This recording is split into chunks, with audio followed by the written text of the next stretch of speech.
नमस्कार मित्रों, स्वागत है आपका डिकोड एग्जाम में। डेली करंट अफेयर्स की सीरीज में आज हम लोग 26 जून 2019 के टॉप 10 करंट अफेयर्स देखेंगे और उनसे जुड़े हुए महत्वपूर्ण तथ्यों को देखेंगे। अगर आपने हमारे टेलीग्राम ग्रुप को अभी तक नहीं ज्वाइन किया है तो ये आपके सामने डिटेल है और डिस्क्रिप्शन बॉक्स में ये लिंक भी दिया हुआ है। आप टेलीग्राम ग्रुप को ज्वाइन कर सकते हैं। जितने भी वीडियो इस चैनल पर अपलोड हो रहे हैं सबकी पीडीएफ फाइल वहां पर नियमित रूप से अपलोड की जा रही है, तो आपको एक ही स्थान पर जो है नियमित रूप से पीडीएफ फाइल मिल सकेगी। इसलिए आप जो है इस टेलीग्राम ग्रुप को ज्वाइन कर सकते हैं।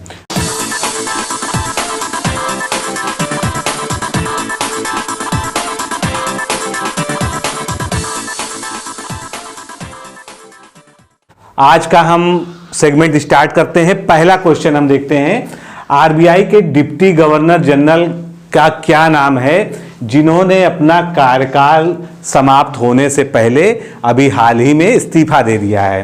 तो बहुत चर्चित नाम है विरल आचार्य का। विरल आचार्य ने अपना कार्यकाल पूरा होने से पहले ही अभी हाल ही में इस्तीफा दे दिया है डिप्टी गवर्नर के पद से। ये मौद्रिक नीति विभाग के प्रभारी थे। इन्हें 3 साल का कार्यकाल के लिए 23 जनवरी 2019 को आरबीआई में शामिल किया गया था। इससे पूर्व दिसंबर 2018 में आरबीआई के गवर्नर उर्जित पटेल ने भी सरकार के साथ कुछ कथित मतभेदों की वजह से इस्तीफा दे दिया था। तो ये दोनों ही जो है चर्चा में है। इस तरह से किस महिला खिलाड़ी ने ओसाका को हराकर, ओसाका आप जानते हैं कि WTA की जो है प्रेजेंट वर्ल्ड चैंपियन है, तो ओसाका को हराकर विश्व की नंबर 1 महिला खिलाड़ी का खिताब जीत लिया है। यानी टेनिस में जो है पहला स्थान जो है वर्ल्ड रैंकिंग में उनकी आ गई है। तो इसका सही उत्तर क्या होगा? Ashley Barty. एशली बार्टी ने जो है ओसाका को हराकर चैंपियंस में जो है टॉप नंबर 1 पर रैंकिंग अपनी बना ली है। इससे पहले विश्व रैंकिंग में शीर्ष स्थान पर जापान की नाओमी ओसाका थी। उन्होंने फाइनल में जूलिया गार्जेस को, यानी किसने? एशली बार्टी ने जूलिया गार्जेस को 6-3, 7-5 से हराकर शीर्ष रैंकिंग में खिताब में जो है अपनी जगह बना ली है। अगला प्रश्न हम देखते हैं, हाल ही में किस भारतीय खिलाड़ी ने एशियाई स्नूकर चैंपियन का खिताब जीता? तो बड़ा इवेंट होता है एशियाई स्नूकर जो है, इसमें पंकज अडवाणी, भारत के पंकज अडवाणी जो एक चर्चित नाम है भारत का, उन्होंने जो है एशियाई स्नूकर चैंपियनशिप में पहला स्थान जीता है। और उन्होंने हराया किसको? क्योंकि कभी कभी जो है सेकंड प्लेस पे जो व्यक्ति आया होता है उसका नाम भी पूछ लिया जाता है। तो पंकज अडवाणी ने थाईलैंड के थानावत तिरपोंग पाइबून को हराकर एशियाई स्नूकर चैंपियनशिप खिताब अपने नाम किया। उन्होंने थाईलैंड खिलाड़ी पर 6-3 से जीत प्राप्त की। इस जीत के बाद Pankaj Advani IBSF world cup का आयोजन जो जून के अंत तक किया जाएगा कतर के दोहा में, उसमें क्वालिफाई कर गए हैं। एशियाई स्नूकर चैंपियनशिप के बारे में जानते हैं। यह एक नॉन प्रोफेशनल स्नूकर टूर्नामेंट है। इसकी शुरुआत 1984 में हुई थी। इस इवेंट को Asian confederation of billiard sports द्वारा मान्यता दी जाएगी। तो ये इसके बारे में था। अगला प्रश्न हम देखते हैं, NIA यानी नेशनल इन्वेस्टिगेशन एजेंसी, जो कि आतंकवाद के खिलाफ जो है हमारी राष्ट्रीय एजेंसी है, इसको मजबूत बनाने के लिए कितने कानून में सुधार के लिए भी हाल ही में कैबिनेट ने अपनी मंजूरी दे दी है? तो इसमें 2 पुराने कानूनों में संशोधन किया जाएगा जिससे NIA को और मजबूती प्रदान की जा सके। तो इससे रिलेटेड 1-2 फैक्ट और देखते हैं। यह भारत सरकार द्वारा स्थापित एक संघीय जांच एजेंसी है, यानी सेंट्रल इन्वेस्टिगेशन एजेंसी है। यह केंद्रीय आतंकवाद विरोधी कानून प्रवर्तन एजेंसी के रूप में कार्य करती है। यह 31 दिसंबर 2008 को भारत की संसद द्वारा पारित अधिनियम राष्ट्रीय एजेंसी विधेयक 2008 के लागू होने के बाद में अस्तित्व में आई थी और इसकी जो वास्तविक स्थापना है वो 2009 में हुई थी। यानी 2008 में इसके लिए विधेयक पारित किया था और 2009 में इसकी स्थापना हुई थी और NIA का मुख्यालय नई दिल्ली में स्थित है। तो ये इससे जो है कुछ जुड़े हुए प्रमुख तथ्य थे। अगला प्रश्न हम देखते हैं, निम्नलिखित में से किस संस्थान द्वारा किए गए अध्ययन के अनुसार मानसून में देरी के कारण भारत में 40% से अधिक क्षेत्र में सूखे का संकट मौजूद है। तो ये अभी हालिया अध्ययन सामने आया है जिसमें बताया गया है कि मानसून चूंकि लेट हो चुका है और जो प्री मानसून बारिश अपेक्षित होती है वो भी जो है अपेक्षा से कम हुई है। इस कारण 40% से अधिक भाग में भारत के सूखे की संभावना जो है विकट हो गई है और ये अध्ययन किया है IIT गांधीनगर ने। अब इससे रिलेटेड कुछ फैक्ट देखते हैं। IIT गांधीनगर द्वारा चलाए जा रहा सूखा प्रारंभिक चेतावनी प्रणाली के अनुसार देश के 40% से अधिक क्षेत्रों में सूखे का संकट व्याप्त हो गया है। और जबकि दूसरा एक संस्थान है, इसका सिस्टम है अर्ली ड्राफ्ट वार्निंग सिस्टम, जिसको हम ड्यूज कहते हैं। ड्यूज के अनुसार देश के 44% हिस्से में किसी न किसी रूप में वह सूखे से प्रभावित हैं।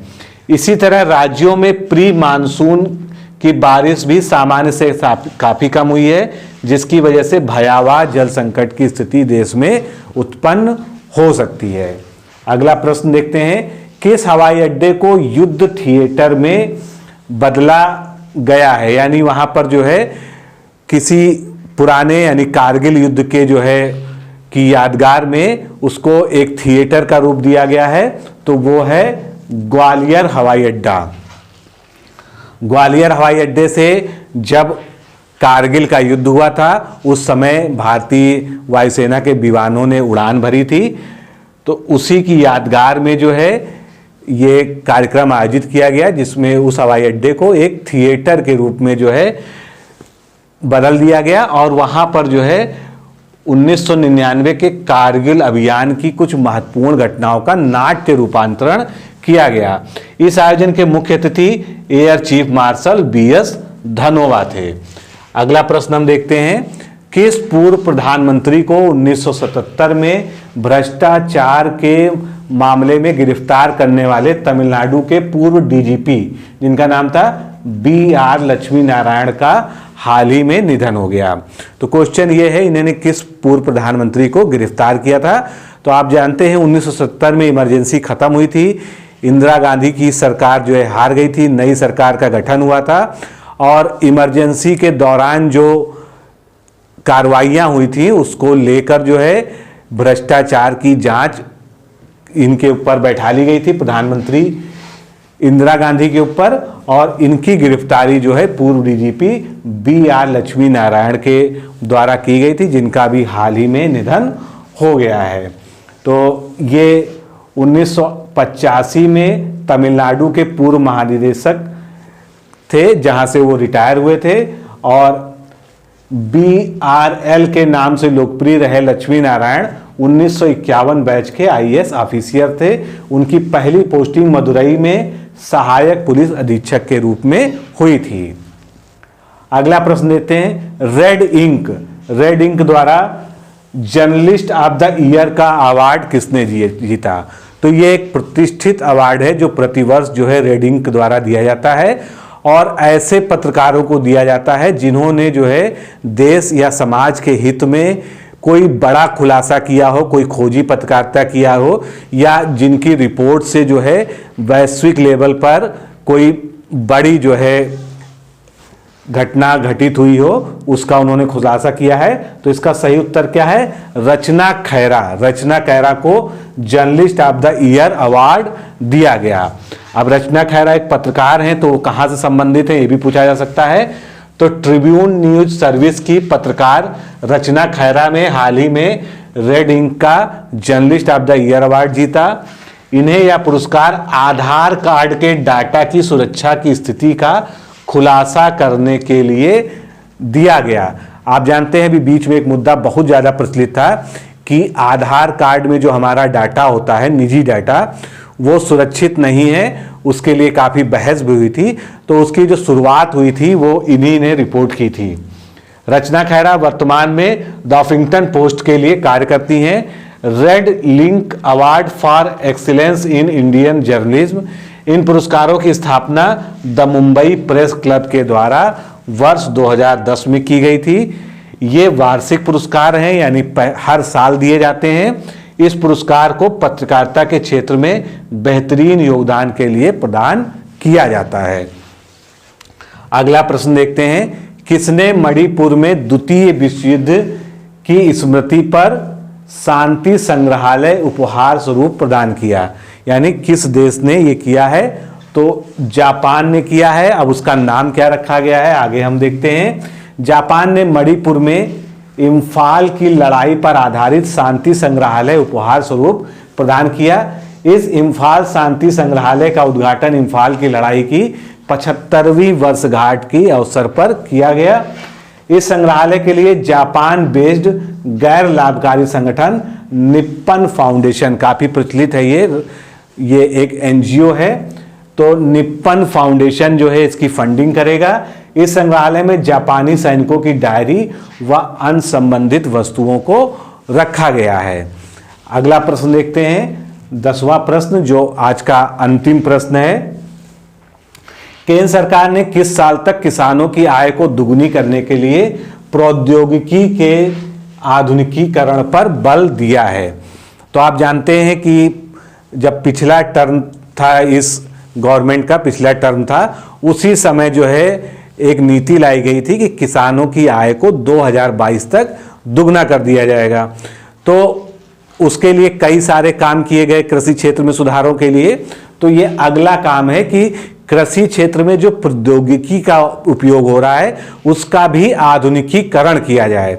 तो जब किसानों की आय को 2022 तक दुगना करने का लक्ष्य रखा गया है, तो प्रौद्योगिकी की यानी कृषि प्रौद्योगिकी के आधुनिकीकरण पर भी 2022 तक जो है उसको पूरा करने का लक्ष्य निर्धारित किया गया है। यानी इसका सही उत्तर क्या है? 2022। अब इसमें और तो बातें हैं ही हैं, सबसे इंपॉर्टेंट बात आपके लिए यह है कि प्रौद्योगिकियों के प्रचार के लिए जिला स्तर पर 713 कृषि विज्ञान केंद्र और 684 कृषि प्रौद्योगिकी प्रबंध एजेंसियों की स्थापना की जा रही है। तो इस तरह के कभी कभी फैक्चुअल क्वेश्चन भी पूछ लिए जाते हैं। तो दोस्तों, इसकी पीडीएफ आपको डाउनलोड करने के लिए आप यहां पर भी लिंक दिया हुआ है गूगल ड्राइव का इस वीडियो के डिस्क्रिप्शन में। उसके अलावा डिकोड एग्जाम का जो टेलीग्राम चैनल है जिसके बारे में मैंने शुरुआत में बताया आपको, तो आप वहां से भी डाउनलोड कर सकते हैं। और जो लोग नए हैं, पहली बार आज इस वीडियो को देख रहे हैं, तो उनसे भी रिक्वेस्ट है कि वो इस चैनल को सब्सक्राइब कर लें और अपने दोस्तों के बीच भी जो है वीडियो को शेयर करते रहें। तो आज के सेगमेंट में इतना ही। कल के नए टॉप 10 करंट अफेयर्स को लेकर फिर हम हाजिर होंगे। नमस्कार, धन्यवाद।